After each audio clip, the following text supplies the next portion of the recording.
ভাই কি হয়েছে? তুই এরকম অর্ধেক সাপ হয়ে যাচ্ছিস কেন? বড় ভাই আর বইলো না, গতকাল স্বপ্নে দেখছি নাগিনকে বিয়ে করতেছি, সকালে উঠে দেখি এই অবস্থা। হালকা লাল হালকে অশুভ নাগিন শক্তি গ্রাস করছে। ওকে বাঁচাতে হলে তোকে সাপের সেই পাতালপুরি নাগিন দ্বীপে যেতে হবে। আচ্ছা ঠিক আছে তান্ত্রিক বাবা। বাবা, তাহলে আমি কিভাবে যাব সেই পাতালপুরি নাগিন দ্বীপে? আমার মায়াবী জাদুর লাঠি দিয়ে সেখানে পৌঁছাবি। কই যে সেই পাতালপুরে নাগিন দ্বীপ কিভাবে যে পাবো?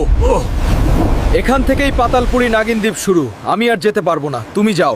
কই রে প্রিয়াঙ্কা নাগিন, তোর সাথে দেখা করার জন্য আইছি। তুই আমার ভাইকে গ্রাস করেছিস, তোকে নিয়ে যে আমার ভাইকে সুস্থ করব। জলদি সামনে আয়। হারিস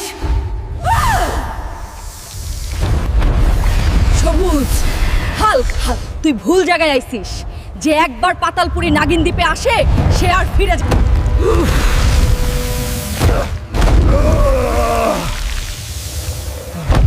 উফ, বিষ তো সাধারণ না।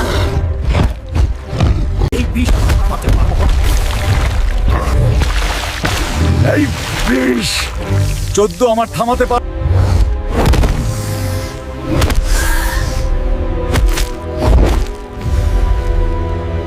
মাফ করতে পারি যদি সবাই ভিডিওতে লাইক আর চ্যানেল সাবস্ক্রাইব করে দেয়। এই যে তান্ত্রিক বাবা, নিয়ে আইছি সেই প্রিয়াঙ্কা নাগিনকে। এবার সুস্থ করব আমার ভাইকে। নিয়ে আইছি প্রিয়াঙ্কা নাগিনকে। এবার পুরোপুরি সুস্থ হবে আমার ভাই।